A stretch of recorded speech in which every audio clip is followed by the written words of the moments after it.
സ്നേഹമുള്ളവരെ, നിയമസഭാ ഇലക്ഷനുമായി ബന്ധപ്പെട്ട 5ാമത്തെ വീഡിയോ ആണ്.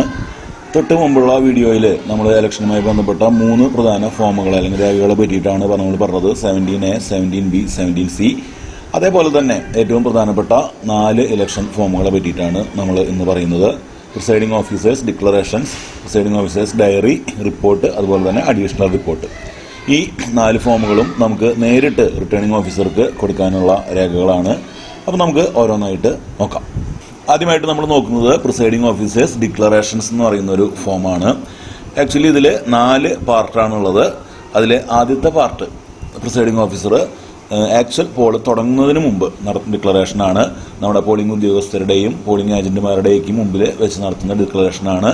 ഡിക്ലറേഷൻ ഇതിലൊരു 5 പോയിന്റ്സ് ആയിട്ട് കുറച്ച് കാര്യങ്ങൾ പറയുന്നുണ്ട്. ഒന്നുകിൽ ഇത് സമയമുണ്ടെങ്കിൽ നമുക്കിത് മുഴുവനായിട്ട് വായിക്കാം, അല്ലെങ്കിൽ ഇതിലുള്ള കാര്യങ്ങൾ കൃത്യമായിട്ട് അവരെ പറഞ്ഞ് ബോധിപ്പിക്കുക. അതിനുശേഷം ആദ്യത്തെ പാർട്ടിൻ്റെ അടിയിൽ പ്രിസൈഡിംഗ് ഓഫീസർ സൈൻ ചെയ്യണം. അതുപോലെ തന്നെ അവിടെ സന്നിഹിതരായിട്ടുള്ള പോളിംഗ് ഏജൻസിനെ കൊണ്ട് സൈൻ ചെയ്യിക്കണം. ഏതെങ്കിലും പോളിംഗ് ഏജൻസ് സൈൻ ചെയ്യാനായിട്ട് വിമുഖത കാണിക്കുകയാണെങ്കിൽ അങ്ങനെയുള്ളവരുടെ ഡീറ്റെയിൽസും നമുക്കതിൽ കാണിക്കണം. അപ്പോൾ ഇത്രയും കാര്യങ്ങളാണ് അതിൻ്റെ പാർട്ട് 1 വരുന്നത്.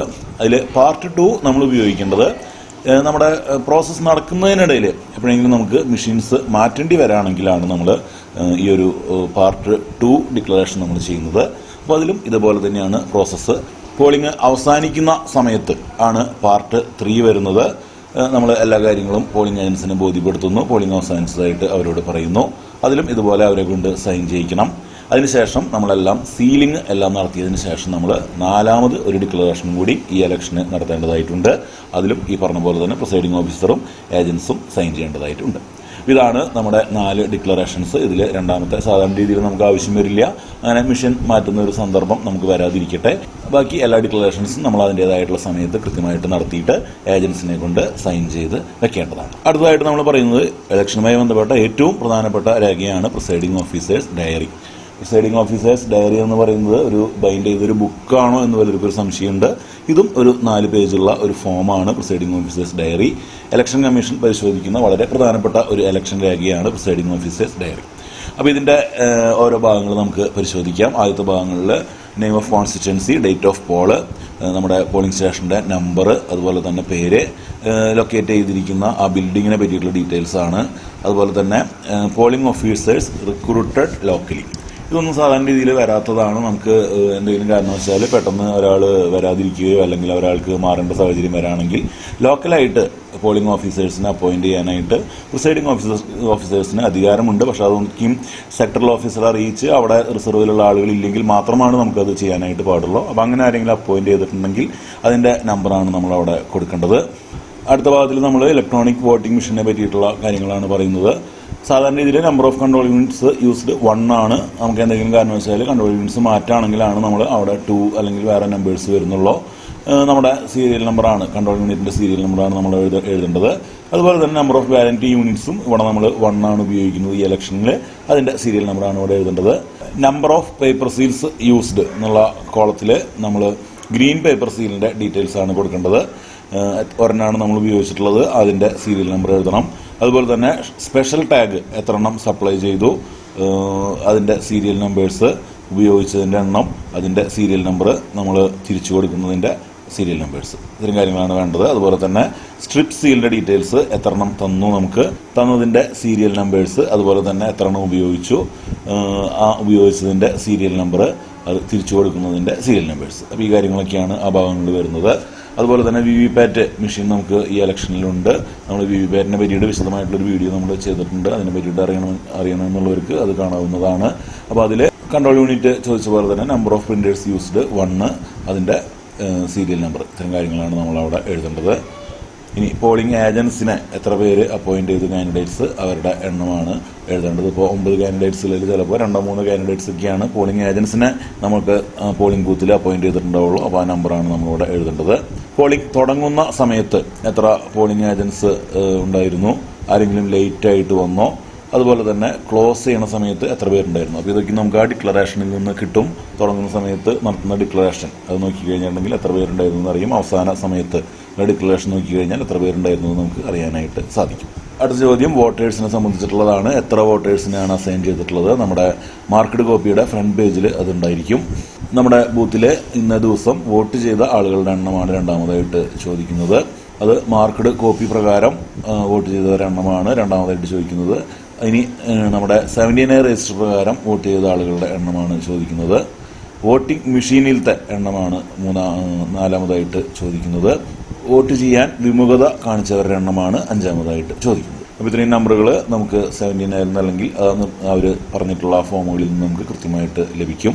ഇത്രയും കാര്യങ്ങൾ എഴുതി കഴിഞ്ഞിട്ടുണ്ടെങ്കിൽ അവിടെ ഫസ്റ്റ് പോളിംഗ് ഓഫീസറിൻ്റെയും അതുപോലെ തന്നെ ഈ രജിസ്റ്റർ ഓഫ് വോട്ടേഴ്സ് 17Aയുടെ ചാർജ് ഉള്ളത് സെക്കൻഡ് പോളിംഗ് ഓഫീസർക്കാണ്. അവരുടെ രണ്ടുപേരുടെയും സിഗ്നേച്ചർ ഈ നമ്പറുകൾ കാണിക്കുന്ന ഈ ഒരു ഭാഗത്ത് അടയാളപ്പെടുത്തേണ്ടതുണ്ട്. അതായത് ഈ മാർക്കഡ് കോപ്പിയിൽ എത്ര പേര് വോട്ട് ചെയ്തു, അതുപോലെ തന്നെ 17A പ്രകാരം എത്ര പേര് വോട്ട് ചെയ്തു എന്നുള്ളത് അതാത് രജിസ്റ്ററുകൾ കൈകാര്യം ചെയ്തിരുന്നവർ സാക്ഷ്യപ്പെടുത്തുന്ന ഒരു ഭാഗമാണ്. അപ്പോൾ മറക്കാതെ അവരുടെ ഒപ്പുകൾ നമ്മളിവിടെ വാങ്ങിക്കേണ്ടതുണ്ട്. അടുത്തത് മെയിൽ ഫീമെയിൽ കൗണ്ടാണ്.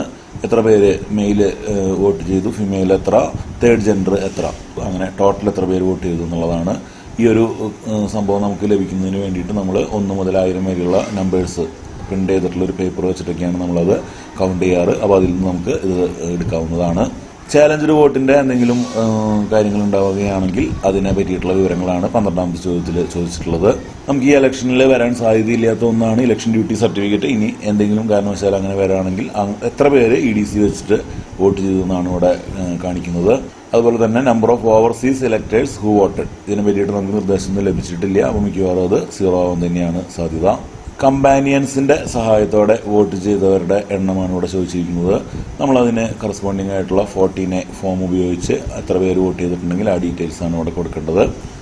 അതുപോലെ തന്നെ പ്രോക്സി ഉപയോഗിച്ച് പ്രോക്സി വോട്ടിംഗ് നടത്തിയിട്ടുള്ള ആളുകളുടെ എണ്ണമാണ് 15ാമത്തെ ചോദ്യമായിട്ട് ചോദിച്ചിട്ടുള്ളത്. ടെൻഡേഡ് ബാലറ്റ് പേപ്പർ ഉപയോഗിച്ച് ടെൻഡേഡ് വോട്ടിംഗ് നടന്നിട്ടുണ്ടെങ്കിൽ അങ്ങനെയുള്ളവരുടെ എണ്ണമാണ് നമ്മൾ 16ാമത്തെ ചോദ്യത്തിൽ കാണുന്നത്. ഏജുമായി സംബന്ധിച്ച് ഡിക്ലറേഷൻ വാങ്ങിയവരുടെ എണ്ണവും അത് തരാൻ വിമുഖത കാണിച്ചവരുടെ എണ്ണവുമാണ് 17ാമത്തെ ചോദ്യത്തിൽ ചോദിച്ചിട്ടുള്ളത്. ഇനി എന്തെങ്കിലും കാരണവശാൽ പോൾ നിർത്തിവെക്കേണ്ട സാഹചര്യം ഉണ്ടായിട്ടുണ്ടെങ്കിൽ അതിൻ്റെ റീസണാണ് അവിടെ ചോദിച്ചിട്ടുള്ളത്. ഓരോ 2 മണിക്കൂറിലും വോട്ട് ചെയ്തവരുടെ എണ്ണമാണ് 19ാമത്തെ ക്വസ്റ്റ്യനായിട്ട് വന്നിട്ടുള്ളത്. അതിൽ നമുക്ക് ഈ ഇലക്ഷനിൽ 5 to 7 എന്നുള്ള ഒരു കോളം കൂടി നമുക്ക് ആഡ് ചെയ്യേണ്ടതായിട്ട് വരും. പോളിംഗ് അവസാനിക്കുന്ന സമയത്ത് സ്ലിപ്പുകൾ എത്ര പേർക്ക് കൊടുത്തു എന്നുള്ളതാണ് 20ാമത്തെ ചോദ്യത്തിൽ കൊടുത്തിട്ടുള്ളത്. അതുപോലെ തന്നെ ലാസ്റ്റ് വോട്ട് കാസ്റ്റ് ചെയ്ത ടൈമാണ് രണ്ടാമതായിട്ട് ചോദിച്ചിട്ടുള്ളത്. ഇലക്ഷൻ സംബന്ധമായിട്ട് എന്തെങ്കിലും പ്രശ്നങ്ങൾ നമുക്ക് റിപ്പോർട്ട് ചെയ്യാനുണ്ടെങ്കിൽ അതിനെ പറ്റിയിട്ടുള്ള കാര്യങ്ങളാണ് തുടർന്ന് വരുന്ന 21ാമത്തെ ചോദ്യത്തിൽ ചോദിച്ചിട്ടുള്ളത്. പലതരത്തിലുള്ള കാര്യങ്ങളെ പറ്റിയിട്ട് അതിൽ ചോദിച്ചിട്ടുണ്ട്. അതിലെന്തെങ്കിലും നമ്മുടെ ബൂത്തിൽ നടന്നിട്ടുണ്ടെങ്കിൽ അതിനെ പറ്റിയിട്ടുള്ള വിവരങ്ങൾ നമ്മളിതിൽ രേഖപ്പെടുത്തേണ്ടതാണ്. അതുപോലെ തന്നെ പോൾ തടസ്സപ്പെടുന്ന എന്തെങ്കിലും ഒരു കാര്യം ഉണ്ടായിട്ടുണ്ടെങ്കിൽ എന്ത് മൂലമാണ് തടസ്സപ്പെട്ടത് എന്നുള്ളത് നമ്മൾ ഡീറ്റെയിൽസ് അവിടെ കൊടുക്കണം. 22ാമത്തെ ചോദ്യത്തിൽ നമ്മുടെ വോട്ടിംഗ് മെഷീൻ എന്തെങ്കിലും സാഹചര്യത്തിൽ ആരെങ്കിലും സീസ് ചെയ്ത് കൊണ്ടുപോയിട്ടുണ്ടെങ്കിൽ അല്ലെങ്കിൽ എന്തെങ്കിലും ഡാമേജ് വരുത്തിയിട്ടുണ്ടെങ്കിൽ അങ്ങനെ എന്തെങ്കിലും സാഹചര്യങ്ങൾ നമ്മുടെ ബൂത്തിൽ ഉണ്ടായിട്ടുണ്ടെങ്കിൽ അതിനെ പറ്റിയിട്ടുള്ള വിവരങ്ങളാണ് 23ൽ കൊടുക്കേണ്ടത്. ഏതെങ്കിലും കാൻഡിഡേറ്റ്സോ ഏജൻസോ എന്തെങ്കിലും സീരിയസ് ആയിട്ടുള്ള കംപ്ലയിൻറ്റ്സ് പറഞ്ഞിട്ടുണ്ടെങ്കിൽ അതാണ് 24ൽ കൊടുക്കേണ്ടത്. ലോ ആൻഡ് ഓർഡറുമായി ബന്ധപ്പെട്ട എന്തെങ്കിലും കാര്യങ്ങൾ ഉണ്ടായിട്ടുണ്ടെങ്കിൽ 25ൽ അത് റിപ്പോർട്ട് ചെയ്യണം. പോളിംഗ് സ്റ്റേഷനിൽ സംബന്ധിച്ചുള്ള എന്തെങ്കിലും ഇറഗുലാരിറ്റീസ് ആണ് 26ൽ റിപ്പോർട്ട് ചെയ്യേണ്ടത്. കൃത്യസമയങ്ങളിൽ ഡിക്ലറേഷൻസ് നടത്തിയിട്ടുണ്ടോ എന്നാണ് 27ാമത്തെ ചോദ്യത്തിൽ ചോദിക്കുന്നത്. ഇത്രയും കാര്യങ്ങളാണ് പ്രിസൈഡിംഗ് ഓഫീസേഴ്സ് ഡയറിയിൽ വരുന്നത്. അപ്പോൾ മിക്കവാറും എല്ലാ ചോദ്യങ്ങളും നമുക്ക് പോളിംഗ് അവസാനിച്ചതിന് ശേഷം മാത്രം ഉത്തരം കൊടുക്കാവുന്നതാണ്. അല്ലാത്തതെല്ലാം നമുക്ക് തുടക്കത്തിൽ കൊടുത്തു വയ്ക്കാം. ഇതിൽ പ്ലേസ് ഡേറ്റ് എഴുതിയിട്ട് പ്രിസൈഡിംഗ് ഓഫീസർ സൈൻ ചെയ്യേണ്ടതായിട്ടുണ്ട്. നമ്മൾ മുമ്പുള്ള ഇലക്ഷനുകളിൽ കാണാത്ത ഒരു ഫോം ഇപ്രാവശ്യമുണ്ട്. അതാണ് പ്രിസൈഡിംഗ് ഓഫീസേഴ്സ് റിപ്പോർട്ട്. ഇതിന് പ്രധാനമായിട്ട് 3 ഭാഗങ്ങളാണുള്ളത്. ആദ്യത്തെ ഭാഗം മോക്ക് പോളിനെ സംബന്ധിക്കുന്ന ഭാഗമാണ്. മോക്ക് പോളുമായി ബന്ധപ്പെട്ട കാര്യങ്ങളാണ് ഇതിൽ കൊടുക്കേണ്ടത്. അതോടൊപ്പം തന്നെ ballot unit, control unit, VVPAT ഇതിനെ പറ്റിയിട്ടുള്ള വിവരങ്ങളും ഇതിൽ ചോദിക്കുന്നുണ്ട്. ആദ്യ ഭാഗത്തിൽ മോക്ക് പോളിൻ്റെ സമയത്ത് സന്നിഹിതരായിരുന്ന ഏജൻസിനെ പറ്റിയിട്ടുള്ള വിവരങ്ങൾ അതിൽ ചോദിക്കുന്നുണ്ട്. അതുപോലെ തന്നെ മോക്ക് പോളിൽ ഓരോ കാൻഡിഡേറ്റിനും എത്ര വോട്ട് പോൾ ചെയ്തു, അത് കൃത്യമായിട്ട് മെഷീനിലും VVPATലും കാര്യങ്ങളിലേക്കും വന്നിട്ടുണ്ടോ, അവസാനം ഡിസ്പ്ലേ ചെയ്തപ്പോൾ കറക്റ്റായിരുന്ന കാര്യങ്ങളൊക്കെയാണ് 5ാമത്തെ ഭാഗത്ത് ചോദിക്കുന്നത്. അതിനുശേഷം നമ്മൾ അത് ക്ലിയർ ചെയ്യാനും മറ്റു കാര്യങ്ങളൊക്കെയും കൃത്യമായിട്ട് ചെയ്തിട്ടുണ്ടോ എന്ന് അവസാന ഭാഗങ്ങളിൽ ചെക്ക് ചെയ്യുന്നു. മെഷീൻ ക്ലിയർ ചെയ്യുന്ന സമയത്ത് സന്നിഹിതരായിരുന്ന ഏജൻസിൻ്റെ ഡീറ്റെയിൽസാണ് മുകളിൽ കൊടുത്തിട്ടുള്ളത്. അതുപോലെ തന്നെ മെഷീൻ ക്ലിയർ ചെയ്തു എന്ന് എല്ലാ പോളിംഗ് ഓഫീസേഴ്സും സാക്ഷ്യപ്പെടുത്തുന്ന ഒരു ഭാഗമാണ് അവസാനമായിട്ട് ഉള്ളത്. ഇത്രയും കാര്യങ്ങളാണ് നമ്മുടെ പ്രിസൈഡിംഗ് ഓഫീസേഴ്സ് റിപ്പോർട്ടിലെ ആദ്യ ഭാഗം പാർട്ട് 1ൽ വരുന്നത്. പാർട്ട് 2 നമുക്ക് ഉപയോഗിക്കേണ്ടി വരുന്നത് നമ്മുടെ EVM അല്ലെങ്കിൽ VVPAT റീപ്ലേസ്മെൻറ്റ് നടത്തേണ്ട സാഹചര്യം വരാണെങ്കിൽ അപ്പോഴാണ് നമ്മൾ പാർട്ട് 2 ഫില്ല് ചെയ്യേണ്ടത്. അതുപോലെ തന്നെ നമ്മുടെ ബാറ്ററിക്ക് എന്തെങ്കിലും സംഭവിച്ചാൽ അല്ലെങ്കിൽ ബാറ്ററി ചാർജ് തീർന്നതിന് ശേഷം നമ്മുടെ കൺട്രോൾ യൂണിറ്റിൻ്റെ പവർ പാക്ക് അല്ലെങ്കിൽ ബാറ്ററി മാറ്റേണ്ട സാഹചര്യം വരാണെങ്കിൽ നമുക്ക് ഫില്ല് ചെയ്യേണ്ടതാണ് ഇതിൻ്റെ പാർട്ട് 3. അപ്പോൾ ഈ ഓരോ ഭാഗങ്ങളും സന്നിഹിതരായിരിക്കുന്ന അവരുടെ ഏജൻസിനെ കൊണ്ട് നമ്മളതിൽ സൈൻ ചെയ്യിക്കേണ്ടതായിട്ടുണ്ട്. ഇതൊക്കെയാണ് നമ്മുടെ പ്രിസൈഡിംഗ് ഓഫീസേഴ്സ് റിപ്പോർട്ടിലെ 3 പ്രധാനപ്പെട്ട ഭാഗങ്ങൾ. അടുത്തതായിട്ടുള്ള ഒരു റിപ്പോർട്ടാണ് പ്രിസൈഡിംഗ് ഓഫീസേഴ്സ് അഡീഷണൽ റിപ്പോർട്ട്. ഇതിനെ 16 പോയിന്റ് റിപ്പോർട്ട് എന്ന് നമ്മൾ പറയാറുണ്ട്. നമ്മുടെ പോളിംഗ് ബൂത്തിൻ്റെ നമ്പർ, അവിടെ CPF ഡിപ്ലോയ് ചെയ്തിട്ടുണ്ടെങ്കിൽ അതിൻ്റെ ഡീറ്റെയിൽസ്, മൈക്രോ ഒബ്സർവർ ഡിപ്ലോയ് ചെയ്തിട്ടുണ്ടെങ്കിൽ അതിൻ്റെ yes or no, video camera ഉള്ള ബൂത്താണെങ്കിൽ അത് യെസ് ഓർ നോ കൊടുക്കണം, total voters, number of votes polled, നമ്മുടെ മാർക്കറ്റ് കോപ്പി പ്രകാരമുള്ള ടോട്ടൽ വോട്ടേഴ്സ്, അതിൽ എത്ര പേര് വോട്ട് ചെയ്തു, percentage, total number of candidates, polling ഏജൻസിനെ അപ്പോയിൻറ്റ് ചെയ്ത കാൻഡിഡേറ്റ്സിൻ്റെ എണ്ണം, എപ്പിക്ക് അല്ലാതെ മറ്റ് ഡോക്യുമെൻറ്റ്സ് ഉപയോഗിച്ച് വോട്ട് ചെയ്തവരുടെ എണ്ണം. നമുക്കിത് 17A രജിസ്റ്ററിൽ നിന്ന് നമുക്കിത് ലഭിക്കുന്നതാണ്. 17Aയിൽ നമുക്കൊരു കോളുണ്ട്, അവരെന്ത് വെച്ചിട്ടാണ് വോട്ട് ചെയ്തത്, അതിൻ്റെ ലാസ്റ്റ് 4 ഡിജിറ്റ്സൊക്കെ നമ്മൾ എഴുതുന്നുണ്ട്. അത് കൗണ്ട് ചെയ്തിട്ട് തന്നെ മാത്രമേ നമുക്ക് ഈ ഒരു വാല്യൂ കിട്ടുള്ളൂ. മോക്ക് ബോൾ കൃത്യമായിട്ട് എല്ലാവരും പ്രസൻസിൽ നടത്തിയോ എന്ന് ചോദിക്കുന്നുണ്ട്. മോക്ക് ബോൾ കഴിഞ്ഞിട്ട് ക്ലിയർ ചെയ്തോ എന്ന് ചോദിക്കുന്നുണ്ട്. എല്ലാതും ഏജൻസിൻ്റെ സാന്നിധ്യത്തിൽ കൃത്യമായിട്ട് സീൽ ചെയ്തില്ല എന്നൊരു ചോദിക്കുന്നുണ്ട്. 17C കോപ്പി എല്ലാ ഏജൻസിനും കൊടുത്തിട്ടില്ല, അവരുടെ സിഗ്നേച്ചർ വാങ്ങിച്ചിട്ടില്ല എന്നുള്ള ചോദ്യമുണ്ട്. Number of voters voted after 5 PM, ഇത് 7 PM ആക്കേണ്ടി വരും. നമുക്ക് ഇപ്രാവശ്യം 7 മണി വരെയാണ് നമ്മുടെ ഇലക്ഷൻ. അപ്പോൾ 7 മണിക്ക് ശേഷം നമ്മൾ എത്ര ടോക്കൺ കൊടുത്തു എന്നാണ് ഇവിടെ ചോദിച്ചിരിക്കുന്നത്. വേറെ എന്തെങ്കിലും സിഗ്നിഫിക്കൻ്റ് ആയിട്ടുള്ള കാര്യങ്ങൾ സംഭവിച്ചോ എന്നാണ് അവസാനത്തെ ചോദ്യമായിട്ട് വരുന്നത്. ഇതൊക്കെയാണ് പ്രിസൈഡിംഗ് ഓഫീസേഴ്സ് നേരിട്ട് റിട്ടേണിംഗ് ഓഫീസറുടെ കയ്യിൽ കൊടുക്കേണ്ട പ്രധാനപ്പെട്ട 4 രേഖകൾ. എന്തെങ്കിലും സംശയങ്ങളുണ്ടെങ്കിൽ ഇതിൽ എന്തെങ്കിലും ഫീൽഡുകൾ ഫില്ല് ചെയ്യണ കാര്യത്തിൽ സംശയമുണ്ടെങ്കിൽ വീഡിയോയുടെ കമൻ്റായിട്ട് ഇട്ട് കഴിഞ്ഞിട്ടുണ്ടെങ്കിൽ നമുക്കത് ക്ലിയർ ചെയ്യാവുന്നതാണ്. അപ്പോൾ നമുക്ക് ഈ നിയമസഭാ ഇലക്ഷനുമായി ബന്ധപ്പെട്ട മറ്റൊരു വീഡിയോയുമായിട്ട് നമുക്ക് വീണ്ടും കണ്ടുമുട്ടാം. അതുവരെ ബൈ ബൈ.